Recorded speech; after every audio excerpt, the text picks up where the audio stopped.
tema de hoy lo he llamado la oración apostólica por una iglesia fortalecida. Vamos a estar mirando Efesios 3, 14 al 21. Vamos a estar mirando Efesios 3, 14 al 21 y vamos a ir analizando versículo a versículo conforme vayamos avanzando abordando este tema. Bueno, el tema es la oración apostólica por una iglesia fortalecida por la gracia soberana de Dios. La idea central de estos pasajes, el crecimiento espiritual del creyente, depende totalmente del poder de Dios obrando en el corazón del pecador. Entonces nosotros ya no depende de nuestros esfuerzos o méritos, sino de la obra soberana de nuestro gran Dios y Salvador, porque es la salvación de nuestro Dios.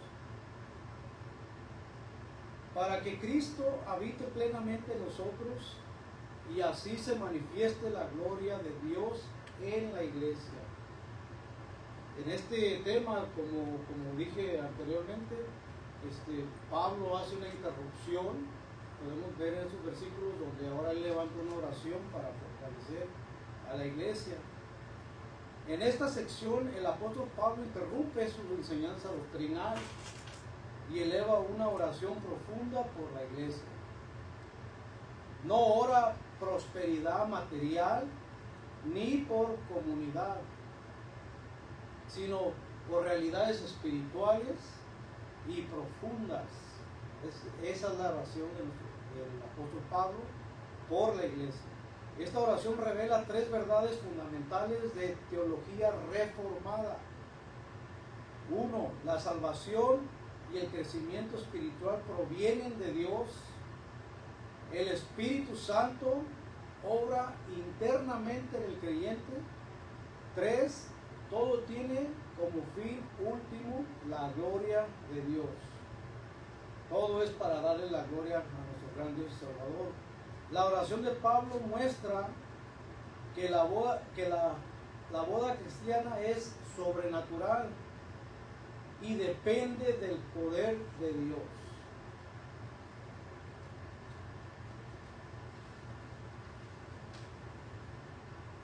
Vamos a estar leyendo del 14 al 15 del capítulo 3 de Efesios y vamos a poder ver la fuente de toda bendición espiritual y en el Padre soberano.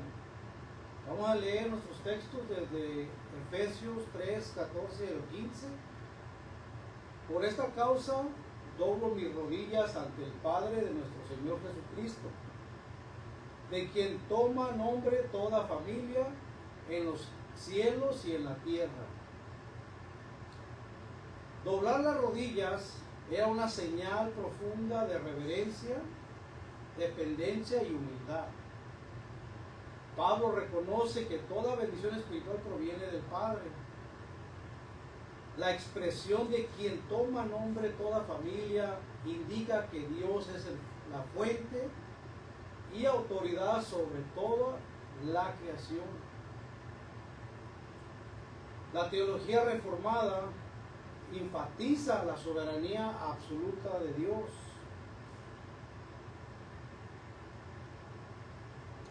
Como se enseña, Dios no solo salva, sino que también sostiene y gobierna todas las cosas. Dios no solamente nos da salvación, sino que también sostiene y gobierna todas las cosas con el poder de su palabra. Esto concuerda con Romanos 11:36. Vayan a Romanos 11:36. Romanos 11:36, porque de Él y por Él y para Él son todas las cosas. A Él sea la gloria por los siglos. Amén. La iglesia debe aprender que no dependemos de estrategias humanas, dependemos de Dios soberano que gobierna todo. Nuestra dependencia debe ser puesta en confianza a nuestro gran Dios y soberano y Salvador. vamos a leer Efesios 3:16. Efesios 3:16. El poder del interno, el poder del Espíritu en el creyente. Vamos a leer Efesios 3:16 y vamos a ver el poder del Espíritu Santo en la vida del creyente, para que os dé conforme a las riquezas de su gloria, el ser fortalecidos con poder en el hombre interior por su Espíritu. Y si vemos Espíritu con mayúscula, de referencia al Espíritu Santo. Pablo pide que los creyentes sean fortalecidos en el hombre interior, es decir, en el corazón y el alma. El crecimiento cristiano no es externo, sino una obra interna del Espíritu Santo. El crecimiento de un creyente, de un hijo de Dios, no es externo, sino una obra interna del Espíritu Santo. ¿Cuántas veces escuchamos que pedimos que venga, descienda el Espíritu Santo? Y hemos escuchado miles de veces que oramos de una forma equivocada, porque pedimos, Señor, manda tu Espíritu, cuando tu Espíritu Santo debe de estar, cuando el Espíritu Santo debería de estar en nosotros. Entonces, cuando nosotros oramos y pedimos, debemos de pedir al Espíritu Santo que está en nosotros, si es que verdaderamente somos creyentes y hijos de Dios.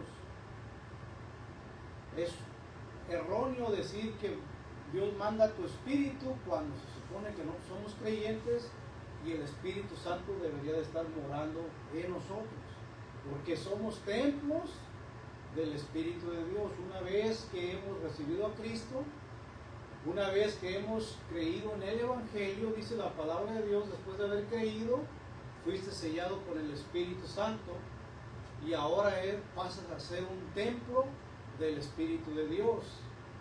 Y el Espíritu de Dios se supone que debe de morar en ti. Entonces es así como uno debe de orar por el Espíritu que mora dentro de nosotros. Entonces, cuando nosotros oremos, cuando nosotros pidamos, tenemos que pedir a través del Espíritu Santo que mora en nosotros en el nombre de Jesús. Vayan a Juan 7:37. Juan 7:37.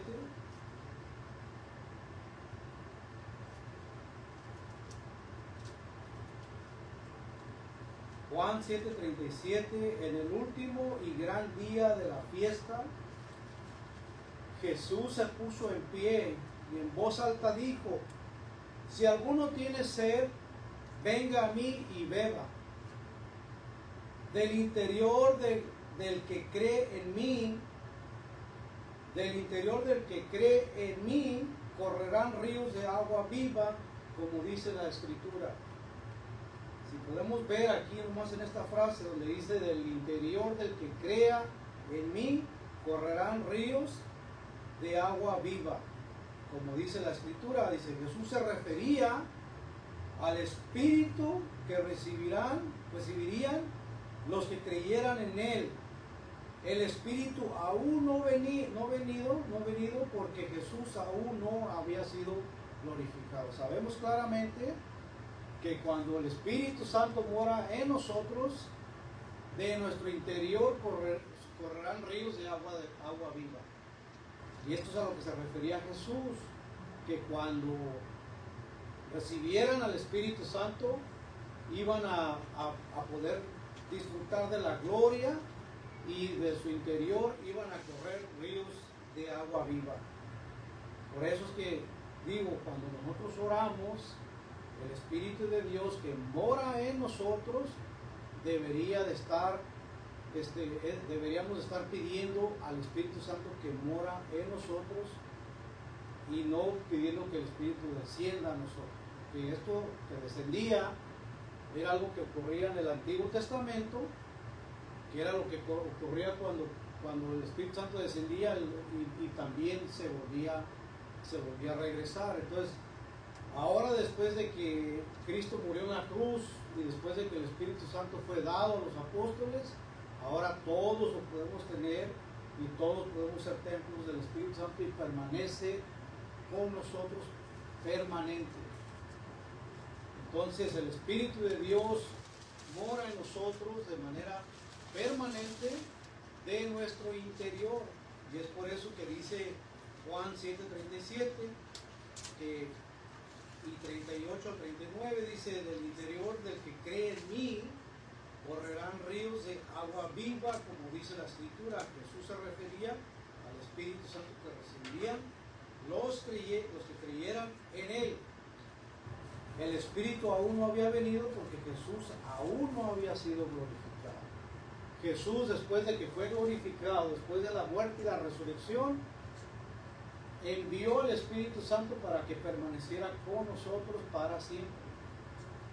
Y es así como nosotros somos ahora templos de Dios y del Espíritu Santo después de haber creído en Jesucristo, después de haber creído en el Evangelio de verdad, que es donde recibimos el sello de salvación, que es donde nosotros pasamos a ser hijos de Dios por medio del sacrificio de Cristo y por medio del Espíritu Santo en nosotros, que ahora mora en nosotros. Aquí vemos claramente la doctrina reformada de la obra eficaz del Espíritu Santo. El ser humano caído no puede fortalecerse espiritualmente por sí mismo. El ser humano caído, el que no ha creído en el Evangelio, el que no ha sido sellado por el Espíritu Santo, el que está en su condición natural, el que nunca ha venido a los pies de Cristo, el que nunca ha tenido una conversión, aún está en una condición donde está alejado de Dios porque el Espíritu Santo no mora en él. Entonces es necesario que tenga una conversión a Cristo para que la persona pueda ser sellada por el Espíritu Santo y ser templo del Espíritu Santo. Y es así como uno tiene una vida cristiana, una vida nueva, que es lo que se conoce como el nuevo nacimiento de todo creyente. Juan 15:5. Juan 15:5. Vayan a Juan 15:5.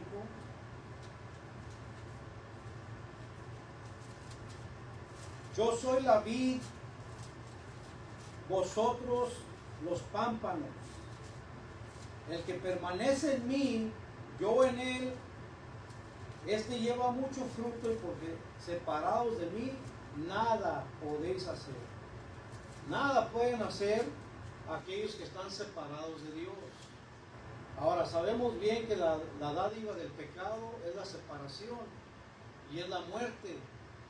Entonces es necesario que la persona venga a Cristo primeramente, y esto se tendría que hacer por la obra soberana de Dios y por la obra sobrenatural que Dios hace en el creyente. Es necesario que Dios le dé vida y que lo atraiga para que pueda venir a los pies de Cristo y recibir esa nueva vida en Jesucristo. Juan 6:44. Juan 6:44 claramente nos enseña que nadie puede venir a Cristo si no es dado por el Padre. Por eso que nosotros creemos, como iglesia reformada, que la salvación es de manera monergista. Monergismo quiere decir que es la obra única de Dios, la obra única y soberana de Dios. Él es el que obra en la vida de todos los que hemos venido a los pies de Cristo. Juan 6:44. Ninguno puede venir a mí si el Padre que me envió no lo trae. Y yo lo resucitaré en el día final.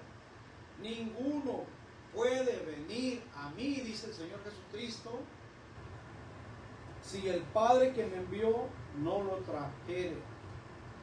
Entonces nosotros vemos la obra de Dios como obra en la vida de cada uno de nosotros, que nosotros, aunque pensemos que hemos venido a Cristo por nuestra voluntad, no podemos ver a veces la realidad, pero cuando leemos la Biblia, cuando leemos la palabra de Dios, encontramos que claramente la salvación es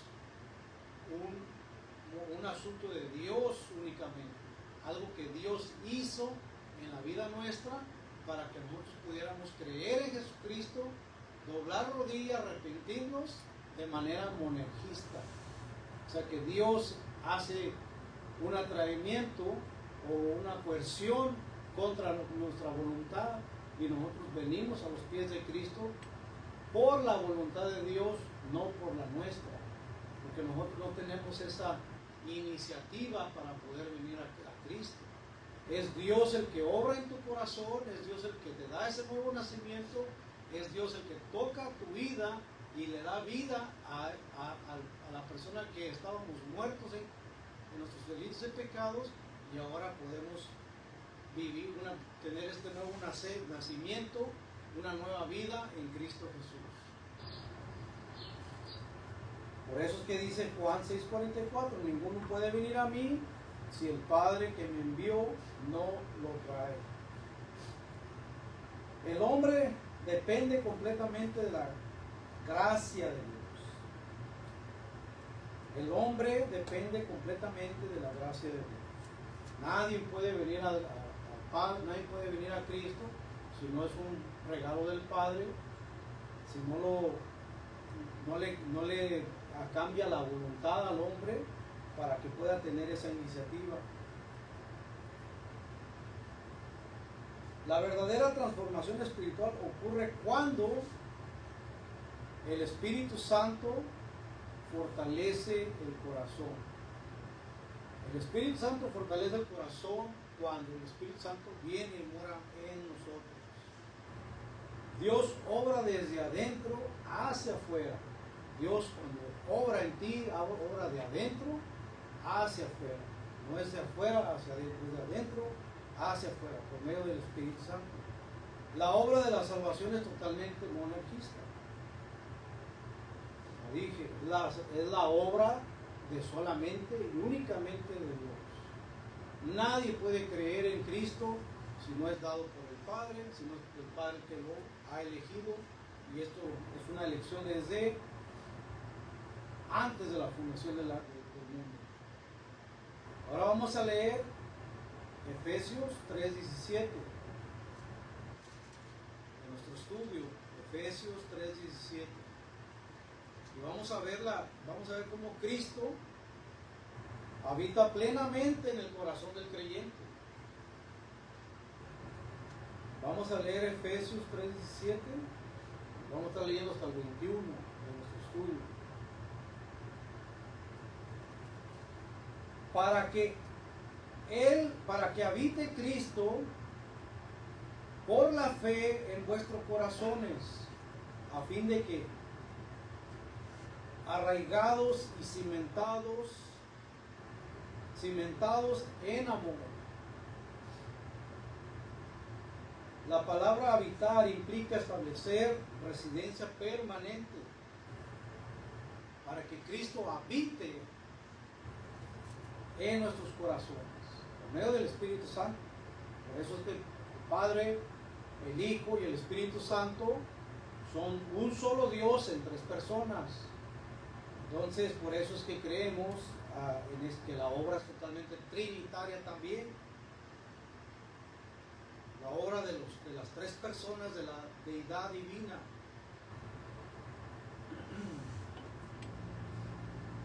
Cristo no debe ser solo una influencia en la vida del creyente, sino el Señor que gobierne el corazón. Mucha gente puede decir creer en Cristo, mucha gente puede decir creer que existió históricamente, mucha gente puede haber escuchado y crecido en una cultura donde se le ha enseñado el cristianismo, pero realmente tal vez no ha tenido una conversión, y es por eso que el corazón tal vez no ha sido gobernado por Cristo en toda su vida, y es por eso que la persona tiene que tener una conversión, un arrepentimiento genuino, y ahora Cristo, Señor de su vida y amo de su vida, el que gobierne su corazón. Y es así como un cristiano verdadero vive bajo el gobierno total de nuestros corazones, que es Cristo Jesús. Es por eso que nosotros vivimos glorificando a nuestro Señor, aunque no somos salvos por las obras, aunque somos salvos únicamente por la gracia, pero el amor de Cristo en nosotros se debe de reflejar y debe de gobernar nuestros corazones. Arraigado es una imagen agrícola. Cimentados es una imagen arquitectónica. Ambas indican estabilidad espiritual. Esto refleja la doctrina reformada de la unión con Cristo. El creyente está unido espiritualmente a Cristo. Espiritualmente estamos unidos a Cristo Jesús y recibe vida de Él. Nuestra vieja vida pasa a ser muerta, pero ahora vivimos por medio de Cristo en su resurrección. Y ahora para vida nueva. Gálatas 2:20. Vayan a Gálatas capítulo 2, versículo 20. Gálatas 2:20. Con Cristo estoy juntamente crucificado, y ya no vivo yo más, vive Cristo en mí.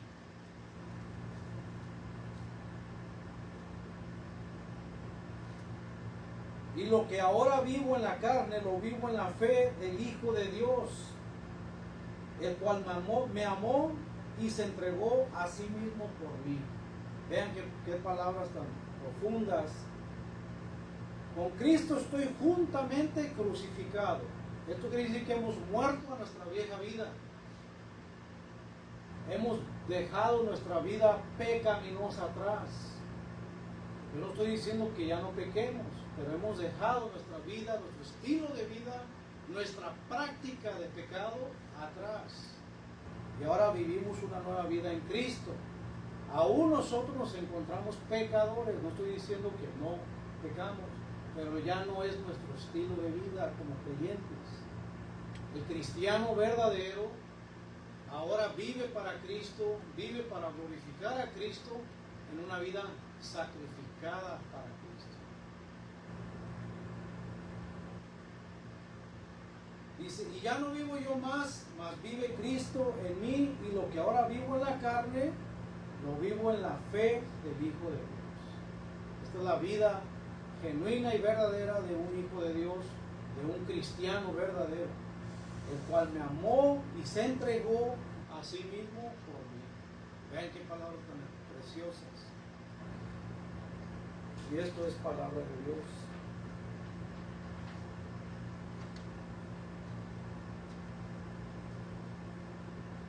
Una iglesia fuerte no es una iglesia con programas, sino una iglesia donde Cristo gobierna los corazones.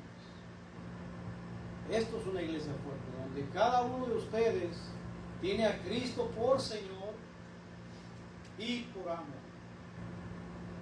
Y que verdaderamente gobierne Cristo en los corazones de cada uno de ustedes. Esto es una iglesia fortalecida. No son los programas, no es las reuniones sociales, son muy bonitas, y es muy bonito estar juntos con todos los santos, pero verdaderamente una iglesia fortalecida es que verdaderamente gobierne Cristo el corazón de cada uno de nosotros. Eso es una iglesia fortalecida. Ahora vamos a leer el versículo 18 y 19 de nuestro estudio, Efesios 3, y vamos a comprender la grandeza infinita del amor de Cristo. Aquí Pablo nos va a hablar de la grandeza infinita del amor de Cristo. Efesios 3, 18 y 19. Seáis plenamente capaces de comprender con todos los santos cuál sea la anchura, la longitud, la profundidad y la altura, y de conocer el amor de Cristo que excede a todo conocimiento, para que seáis llenos de toda la plenitud de Dios. Vean qué hermoso. Pablo usa dimensiones cósmicas para describir el amor de Cristo en estos versículos. Anchura, longitud, profundidad y altura, eso es lo que usa Pablo, que son dimensiones cósmicas. Ese es un amor infinito e incomprensible. Este es el amor ágape de Dios, que tiene para con nosotros. Un amor incondicional. Esto resalta la doctrina reformada de la gracia soberana. Cristo no murió simplemente para hacer posible la salvación. Cristo murió para lograr esa salvación de manera eficazmente a su pueblo, a sus elegidos, para que eficazmente tuviéramos la salvación. No para ver si pudiéramos alcanzarla o la hizo posible para nosotros, pero esforzarnos para tenerla. No, Cristo murió eficazmente para el perdón de nuestros pecados y para que nosotros tuviéramos esa salvación de manera eficaz para el pueblo escogido de Dios. Juan 10:15, vayan a Juan capítulo 10 versículo 15. Juan capítulo 10 versículo 15 dice así: así como el Padre me conoce y yo conozco al Padre, yo pongo mi vida por las ovejas. Así como el Padre me conoce y yo conozco al Padre, yo pongo mi vida por las ovejas. Cristo murió por nosotros para que tuviéramos un perdón de nuestros pecados y salvación y vida eterna. Porque de tal manera Dios amó Dios al mundo que dio su único Hijo para que todo aquel que cree en Él tenga vida eterna, mas no se pierda. Eso dice Juan 3:16. Entonces podemos comprender el amor tan grande que Dios tuvo por los elegidos, para que aquellos que creen en Jesucristo como Señor y Salvador no nos perdamos y tengamos la vida eterna de manera segura. Por eso es que Efesios también dice claramente en 2:8-9, no por para que nadie se gloríe, y que la salvación es únicamente por la gracia de Dios, de manera eficaz y segura. Cristo murió específicamente por su pueblo, para que nuestros pecados fueran perdonados y pudiéramos tener vida eterna.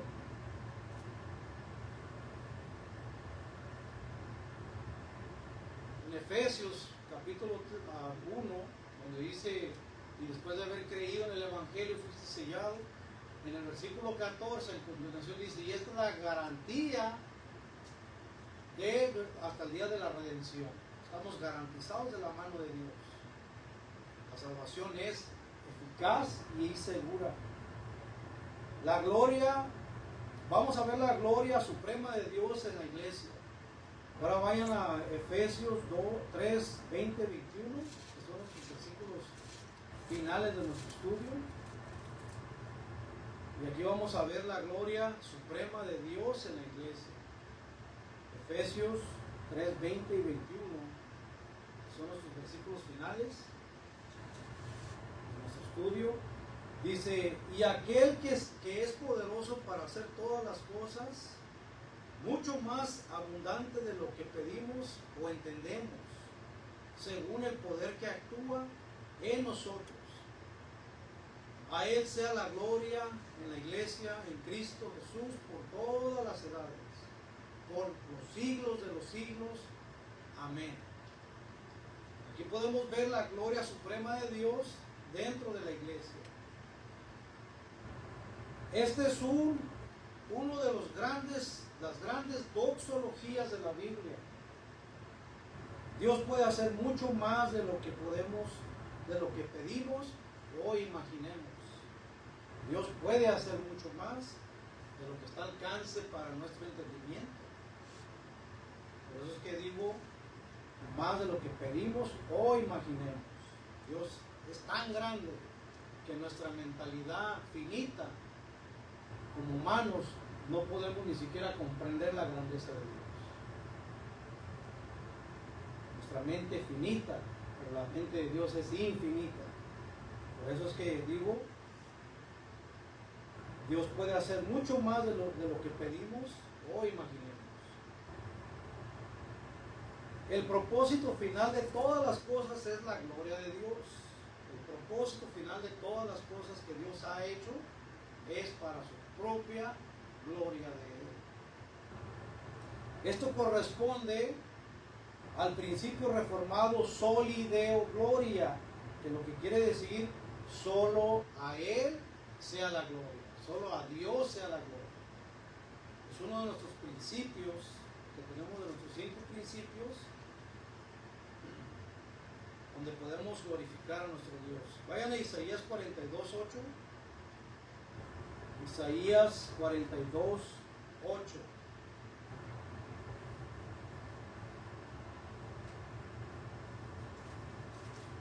Yo el Señor, este es mi nombre, y a otro no daré mi gloria ni mi alabanza.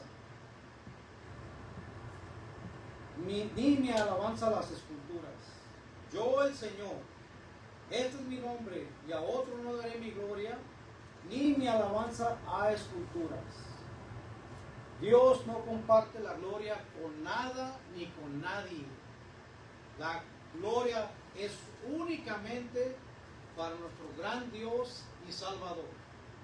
Y es por eso que esto es uno de nuestros principios, donde solamente a Él le damos toda la gloria y la honra en todo lo que hacemos aquí. Nuestra salvación no es un mérito nuestro, es un regalo de Dios, y es por eso que a Él le damos la gloria y la honra.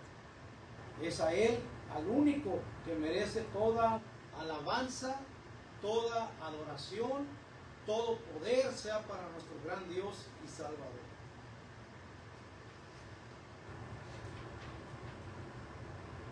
Y bueno, vamos a llegar a nuestra conclusión. La oración del pueblo enseña que la iglesia necesita, la oración de Pablo, enseña que la iglesia necesita reconocer la soberanía del Padre, 1, 2, depender del poder del Espíritu Santo, 3, vivir en unión profunda con Cristo, 4, comprender la inmensidad del amor de Cristo, comprender la inmensidad del amor de Cristo. 5, existir para la gloria de Dios. Si nosotros estamos aquí, es porque estamos para la gloria de Dios, para servir a nuestro gran Dios y Salvador. Y es necesario que nosotros, como santos de Dios, reconozcamos a nuestro Dios, a Cristo como nuestro Señor y Salvador, y vivir realmente que Cristo esté gobernando nuestros corazones. Ahora, cuando yo digo santos, esta palabra santo, que lo quiere decir, es apartado para Dios. Ahora, ¿por qué somos santos y por qué nos consideramos santos de Dios? Es porque Dios nos ha lavado por medio del sacrificio perfecto de Cristo. Y esto es lo que nos aparta y nos guarda para nuestro Señor. Y es así como Cristo compró la iglesia por medio de su sangre preciosa. El ser santo no implica que nosotros tengamos poderes o atributos o que tengamos un estilo de vida súper alto. No. El ser santo es simplemente creer que Jesucristo murió por nuestros pecados y que la sangre de Cristo nos ha lavado y nos ha perdonado y nos ha apartado para Él. Eso es lo que es ser santo de Dios. Y es por eso que Pablo siempre habla y le manda saludos a los santos que están en la iglesia de Corintios. y a los santos que están en la iglesia de Colosa, a los santos que están ahora en Éfeso. Pablo a muchos de estas personas ni siquiera los conocía para poder decir, este es un santo de Dios porque tiene un nivel de vida súper excelente. La iglesia de Corintios era una iglesia donde había muchos problemas, donde incluso había adulterio, y aún así Pablo le dice a los santos que están en la iglesia de Corintios. Entonces el ser santo es simplemente que hemos creído verdaderamente en el Evangelio de Cristo, hemos sido sellados, lavados por la sangre preciosa del sacrificio perfecto de Cristo, y ahora somos apartados para Dios. Esto es lo que nos hace santos. Eso es lo que quiere decir santo, es apartado y lavado por la sangre de Cristo. El crecimiento espiritual no es producido por esfuerzo humano, sino por la gracia poderosa de Dios obrando en su pueblo. Es por la gracia únicamente que tenemos esta vida y este privilegio de poder decir que somos salvos por medio de la sangre de Cristo. Por la gracia inmerecida que no merecíamos y que Dios nos la ha dado, sino por el gran amor que tuvo para con nosotros. La iglesia será fuerte no cuando confíe en su capacidad. La iglesia será fuerte no cuando confíe en su capacidad, sino cuando dependa del poder soberano de Dios que obra en el corazón de su pueblo. En el momento que nosotros pongamos nuestra confianza en nuestro gran Dios y Salvador, y que no dependa de nuestro esfuerzo, sino de lo que Dios ha hecho por nosotros, es ahí cuando Dios va a actuar en una iglesia fortalecida. Y bueno, con esto vamos a terminar. Espero que esta enseñanza sea de bendición para cada uno de nosotros, para cada uno de ustedes. Vamos a terminar con una oración. Padre, te damos gracias por este estudio de Efesios, capítulo 3, del 14 al 21, Señor, donde podemos ver cómo Pablo levantó esta oración para fortalecer a la iglesia. Señor, te pido yo también, así, igual que el apóstol Pablo, que tú fortalezcas a cada uno de mis hermanos aquí en Semilla de Gracia. Señor, que tú quites toda barrera que nos esté quitando la atención a tu evangelio, que nos esté quitando la atención o que nos esté distrayendo de la verdad de Cristo. Te pido, Señor, que tú tengas misericordia por nosotros, Señor, y que de esta iglesia, Padre, sea predicado tu evangelio de manera eficaz.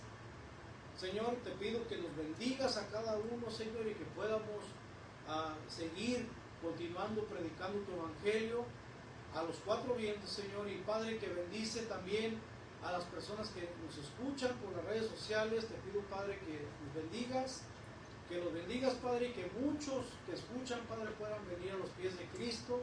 Te pido, Padre, que tú hagas esa obra soberana en el corazón de cada uno de nosotros.